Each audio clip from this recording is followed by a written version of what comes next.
en ese sentido, más perdería don Otón al haberse quedado al margen de ese juego, según su criterio. Sí, claro, lo que sucede es que hay tiempo todavía. Yo insisto, esta encuesta revela un momento concreto, es una fotografía, no es una película.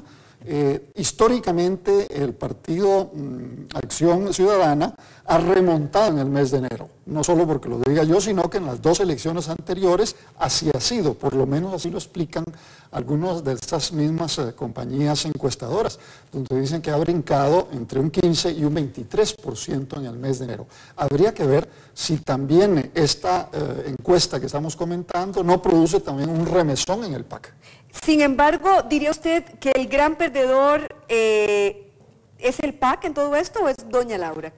Yo creo que es doña Laura, porque el problema de doña Laura es que si esta encuesta la damos por un hecho que es real y que no tiene ningún mensaje escondido, ni hay ninguna influencia política detrás, que también eso es factible, la misma encuesta establece entre un 2 y un 3% de margen de error. Eso significa que doña Laura, según esta encuesta, tiene menos del 40% o casi el 40%. Para ganar la elección hay que ganar 40% más un voto del pueblo que acude a las urnas electorales. Bueno, si pensamos que doña Laura ha venido bajando en los últimos meses, es muy difícil que Liberación remonte. Y entonces, bueno, ¿cómo conservar ese 40% o cómo no irse al 38, al 36 o al 37%.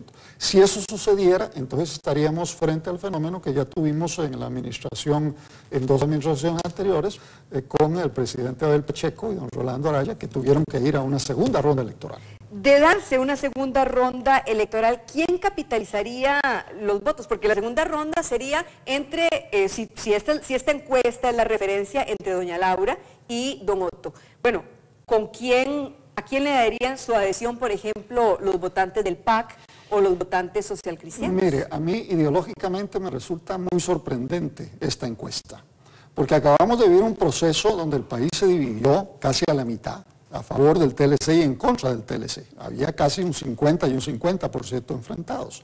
Y la gente que votó en contra del TLC es gente que votó siguiendo un pensamiento ideológico contrario a esta apertura comercial. Después viene la crisis económica del capitalismo, vienen los problemas que tiene Costa Rica, menos empleo, etcétera, y entonces de hacerle caso a este resultado de esta encuesta y de seguir ese sesgo hasta el mes de febrero, entonces el nivel del pueblo de Costa Rica se está yendo hacia la derecha, en un enorme porcentaje. Eso podría ser, yo lo puedo entender en un país como Honduras.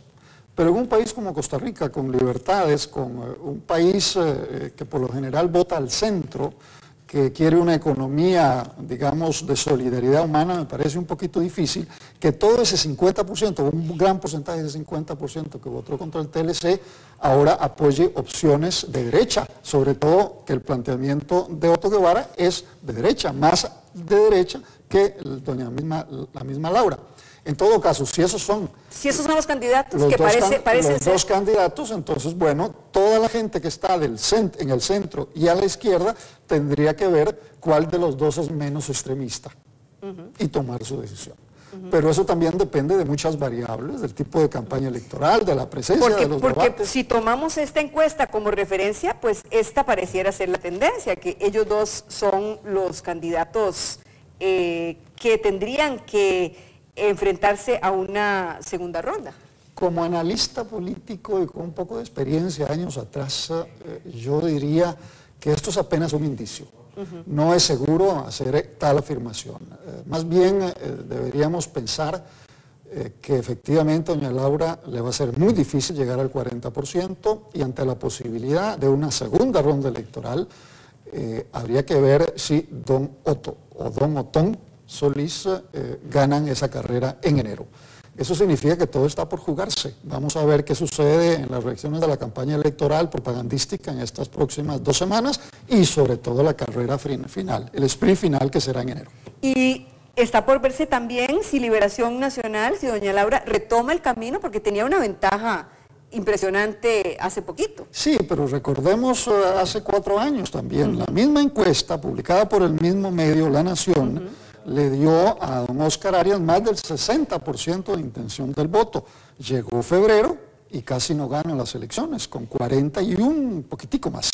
Entonces, yo creo que todavía no hay nada escrito y a partir de esa encuesta habrá que contrastarlas con otras encuestas y sobre todo con las encuestas que hagamos en el mes de enero, que esas van a ser mucho más certeras en analizar estos temas. El que está celebrando en estos momentos es sin duda Otto Guevara. Sí, pero Otto Guevara sabe de política electoral, no es su primera candidatura y por más entusiasmo que se dé, él sabe que todo está todavía por jugarse en las próximas semanas y meses.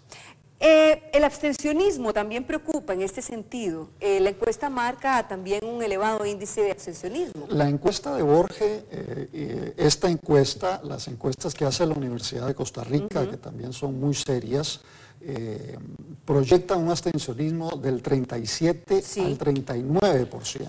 Es alto para ser. Es muy alto, es muy alto. Si nos ponemos a pensar que en la reciente elección de Honduras, unos dicen que llegó apenas el 60% a votar y otros dicen que llegó menos del 50% a votar. En esa situación de estado prácticamente de sitio, con golpes de estado, etcétera, pues en Costa Rica uno esperaría una votación, una asistencia a las urnas mucho mayor.